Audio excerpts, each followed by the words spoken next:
नमस्कार, मैं हूं सुधीर चौधरी और डीडी न्यूज पर इस नए शो डिकोड में आपका बहुत बहुत स्वागत है। आज हम सबसे पहले आपको पाकिस्तान के युवाओं से प्रधानमंत्री मोदी के मन की बात दिखाएंगे।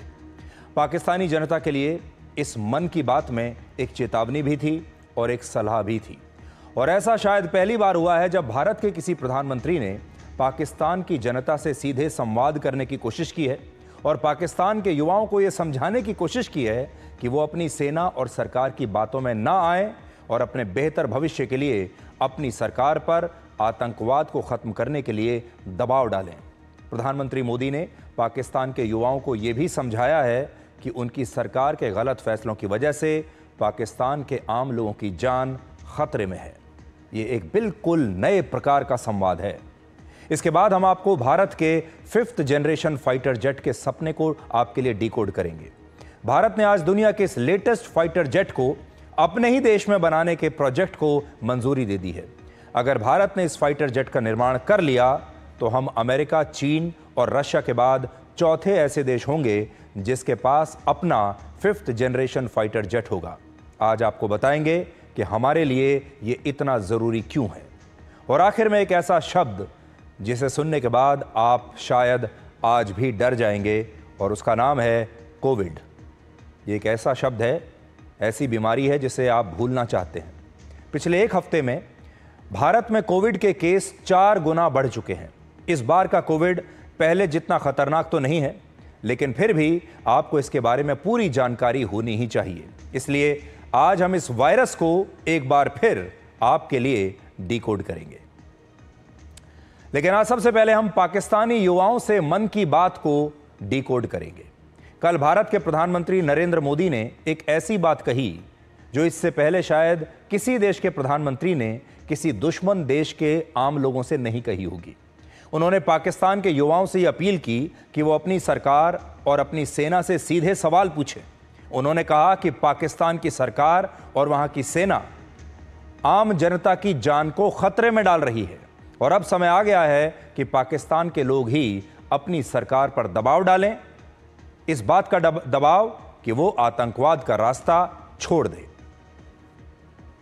पाकिस्तान के नागरिकों, खास करके वहां के बच्चे, ये मोदी की बात कान खोल करके सुन लो। ये आपकी सरकार और आपकी सेना आतंकवाद को समर्थन दे रही है। वो आपके जीवन में खतरे पैदा कर रही है, आपके भविष्य को नष्ट कर रही है, आपको अंधेरे में धकेल रही है।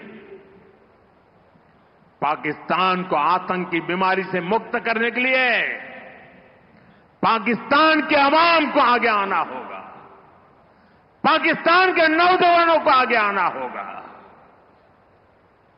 सुख चैन की जिंदगी जियो, रोटी खाओ, वरना मेरी गोली तो है ही। प्रधानमंत्री मोदी ने ये जो पाकिस्तान के युवाओं से संवाद किया है, इसमें एक चेतावनी भी है और इसमें उनके लिए एक सलाह भी है, और इसीलिए ये बहुत खास संवाद है।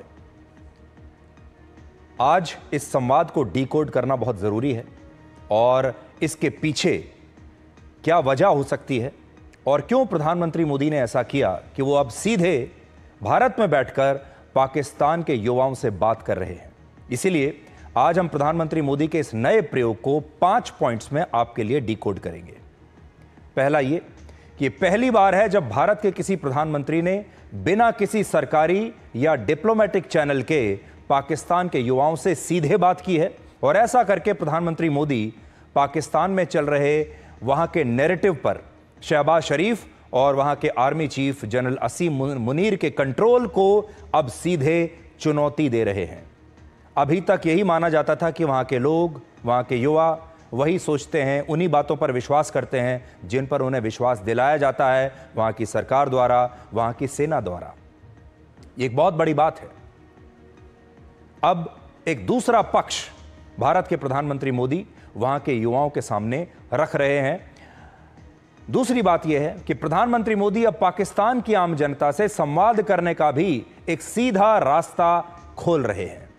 यह भारत के किसी भी प्रधानमंत्री द्वारा एक नई प्रकार की पहल है, जब वो जानते हैं कि डिप्लोमेटिक रास्ते बंद हैं, वो जानते हैं कि पाकिस्तान की सरकार, वहां की सेना सही बात कभी पाकिस्तान के लोगों तक पहुंचने नहीं देगी। इसलिए प्रधानमंत्री मोदी अब सीधे पाकिस्तान की जनता से ही बात कर रहे हैं। तीसरा पॉइंट, पाकिस्तान की सरकार और सेना ने वहां के लोगों के दिमाग में हमेशा से भारत के लिए जहर भरा है, नफरत भरी है और उनका ब्रेन वॉश किया है। और अब इस नफरत को प्रधानमंत्री मोदी सीधे अपनी बातों से अपने स्तर पर न्यूट्रलाइज कर रहे हैं। पाकिस्तान में एक के बाद एक पीढ़ियां जो बड़ी हुई हैं, जो आई हैं, वो सिर्फ भारत से नफरत करते करते पैदा हुई, वैसे ही बड़ी हुई और फिर वैसे ही चली गई। और हर पीढ़ी जब आई तो उसके दिमाग में यही डाला गया कि भारत दुश्मन देश है, भारत से बदला लेना है। आप यकीन मानिए, पाकिस्तान के लोग आज भी 1971 के युद्ध को भूल नहीं पाए हैं। वहां के लोग आज भी 1999 के कारगिल युद्ध को भूल नहीं पाए हैं। इससे पहले भारत ने उन्हें जहां जहां भी हराया, उस हार को कभी भूल नहीं पाए हैं, क्योंकि उनके दिमाग में इतना जहर भरा गया है भारत के प्रति। वहां की सरकार और वहां की सेना ये चाहती है कि वहां का बच्चा बच्चा सिर्फ भारत के साथ नफरत को अपने दिमाग में लेकर बड़ा हो। इसे न्यूट्रलाइज करना बहुत जरूरी है। इन बच्चों के सामने, इन युवाओं के सामने दूसरा पक्ष रखना बहुत आवश्यक है। चौथा पॉइंट यह है कि संयुक्त राष्ट्र के मुताबिक पाकिस्तान की 64% आबादी 30 साल से नीचे की है। तो आप सोचिए, पाकिस्तान एक युवा देश है भारत की तरह ही, और पाकिस्तान में इस समय जो 15 करोड़ युवा हैं, अगर ये चाहें तो ये पूरे पाकिस्तान की सोच को बदल सकते हैं, वहां की सरकार के खिलाफ एक नई क्रांति ला सकते हैं और वहां की सरकार पर यह दबाव डाल सकते हैं कि सरकार अब वहां की जनता की जान को, उनके भविष्य को खतरे में ना डाले। और प्रधानमंत्री मोदी की रणनीति यह है कि भारत की आर्थिक और सामाजिक तरक्की को इन बच्चों को दिखाकर पाकिस्तान के युवाओं को यह समझाया जाए कि वहां की सेना और सरकारें अब तक इस देश को, वहां की जनता को, वहां के युवाओं को गलत रास्ते पर ले जाते रहे हैं। और अब समय आ गया है कि वहां की आम जनता और वहां के युवा खुद अपनी सोच में बदलाव लाएं और अपनी सेना और सरकार पर दबाव डालें कि वो आतंकवाद के रास्ते को छोड़कर पाकिस्तान के आवाम के लिए अमन, चैन और तरक्की का रास्ता चुने। और ये सब करने के लिए प्रधानमंत्री मोदी ने बिल्कुल नया और अभूतपूर्व रास्ता चुना है, जिसमें वो सीधे पाकिस्तान के लोगों से संवाद कर रहे हैं। और अब बड़ी चुनौती यह है कि पाकिस्तान में आज भी ऐसे करोड़ों लोग जरूर होंगे जो आज अपनी सरकार से नाराज होंगे, अपनी सेना से नाराज होंगे, जो आतंकवाद का समर्थन नहीं करते होंगे, अमन चैन से रहना चाहते हैं। उन्हें भी भारत के लोगों की तरह अच्छी सड़कें चाहिए, अच्छे एयरपोर्ट चाहिए, अच्छे रेलवे स्टेशन चाहिए, आधुनिक सुख सुविधाएं चाहिए, अच्छे स्कूल और अच्छे कॉलेज चाहिए। पाकिस्तान के करोड़ों युवा ऐसे होंगे जो बड़ी बड़ी मल्टीनेशनल कंपनीज में काम करने का सपना देखते होंगे, एक अच्छा जीवन जीना चाहते होंगे। लेकिन पाकिस्तान की सेना, वहां की तानाशाही, उसकी वजह से इन युवाओं की आवाज दब जाती है। और अब ऐसे ही लोगों को प्रधानमंत्री मोदी अपनी आवाज उठाने के लिए प्रेरित कर रहे हैं। और अब बड़ा सवाल यह भी है कि पाकिस्तान के करोड़ों लोग अगर अपनी आवाज उठाना भी चाहें तो आवाज उठाएंगे कैसे? क्योंकि वहां तो एक प्रकार की तानाशाही है। दुनिया को वो कैसे बताएं कि वो कितने परेशान हैं? और इसके लिए उन्हें एक बड़ा मंच चाहिए। अब ये बड़ा मंच क्या हो सकता है? हम लोग सीमा के इस पार बैठकर उन्हें प्रेरणा दे सकते हैं, उन्हें सही बात बता सकते हैं, सही रास्ता दिखा सकते हैं, लेकिन उस रास्ते पर तो उन्हीं को चलना होगा। और ये एकदम नया रास्ता है। और इस समय इस बदलाव के लिए सबसे बड़ा मंच हो सकता है सोशल मीडिया का मंच, जिसे वहां की सेना और सरकार भी एक हद के बाहर रोक नहीं पाएंगे।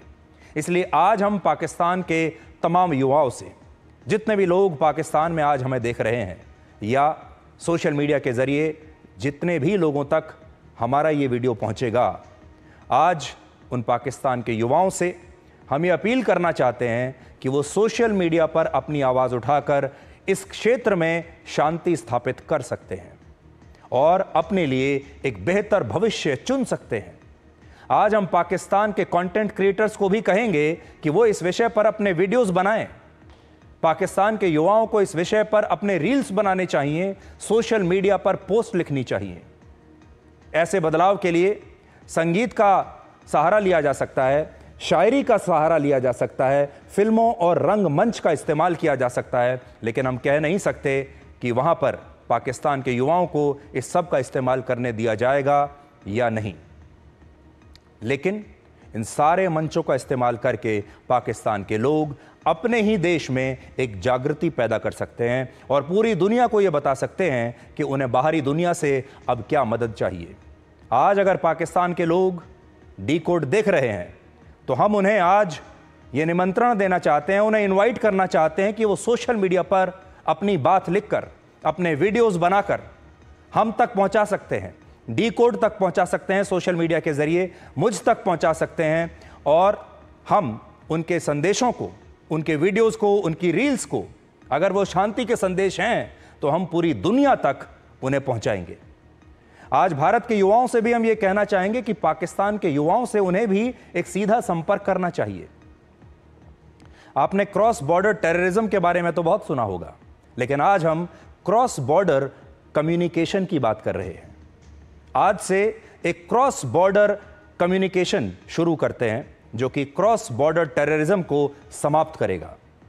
पाकिस्तान के युवाओं को भारत में मिलने वाली सुख सुविधाओं के बारे में हमारे देश के लोगों को बताना चाहिए, हमारे युवाओं को बताना चाहिए। उन्हें आतंकवाद के खिलाफ कदम उठाने के लिए हमारे अपने देश के युवाओं को भी उन्हें प्रेरित करना चाहिए और इस प्रकार से एक क्रॉस बॉर्डर कम्युनिकेशन दोनों देशों के युवाओं के बीच में स्थापित होगा।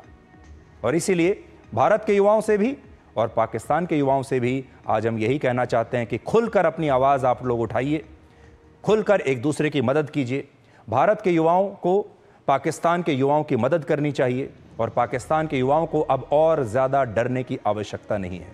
समय आ गया है कि अब उन्हें खुद अपनी ज़िंदगी की जिम्मेदारी लेनी होगी, क्योंकि उनकी सरकार तो ये जिम्मेदारी लेगी नहीं, उनकी सेना उनकी जिम्मेदारी लेने के लिए काबिल ही नहीं है। आतंकवाद का पालन पोषण करने में ये सब करते करते अगर पाकिस्तान पर भविष्य में अंतर्राष्ट्रीय प्रतिबंध लग जाते हैं तो सीधे तौर पर यह पाकिस्तानी जनता का नुकसान होगा, उनकी जिंदगी पर असर पड़ेगा। भारत पाकिस्तान को फिर से फाइनेंशियल एक्शन टास्क फोर्स की ग्रे लिस्ट में डालना चाहता है, मांग कर रहा है। अगर पाकिस्तान फिर से इस ग्रे लिस्ट में शामिल हो गया तो यह भी पाकिस्तान के लोगों का ही सबसे बड़ा नुकसान होगा। ग्रे लिस्ट में शामिल होने से पाकिस्तान को अंतर्राष्ट्रीय लोन मिलने बंद हो जाएंगे, पाकिस्तान की अर्थव्यवस्था पूरी तरह से गर्त में पहुंच जाएगी और यह भी पाकिस्तान की आवाम का ही नुकसान है। भारत के प्रधानमंत्री नरेंद्र मोदी ने इंडस वाटर ट्रीटी को अभी सस्पेंड कर दिया है। इससे भी पाकिस्तान के लाखों किसानों और रोजगार के लिए इस पर निर्भर युवाओं और मजदूरों का बहुत नुकसान होगा। पाकिस्तान को पानी नहीं मिलेगा। अब सोचिए, जितने भी चीजें हो रही हैं, वहां के जो पाकिस्तानी सेना के जो बड़े बड़े अफसर हैं वो तो शानदार जीवन जीते हैं, बड़े बड़े बंगलों में रहते हैं, उनके परिवार के लोग विदेशों में आलीशान जिंदगी जी रहे हैं। वहाँ के जो नेता हैं, वहाँ के जो मंत्री हैं, वहाँ के सांसद हैं, वो सब ऐशो आराम से अपनी ज़िंदगी बिता रहे हैं, वो सब भ्रष्टाचार करते हैं और पैसा कमाते हैं। लेकिन वहाँ की आम जनता पिस रही है, वहाँ के युवा पिस रहे हैं। और अगर पाकिस्तान पर आगे चलकर इस तरह के अंतर्राष्ट्रीय प्रतिबंध लगते हैं, पानी रुक जाता है और बाकी चीज़ें, वहाँ की अर्थव्यवस्था और ख़राब होती है, तो सबसे पहले इसका असर आम जनता पर पड़ेगा। इसलिए आज आम जनता के पास कोई और विकल्प बचा नहीं है। इसीलिए आज हम पाकिस्तान के लोगों से कह रहे हैं कि आप अपनी आवाज़ अब खुलकर उठाइए और इसमें भारत आपके साथ है।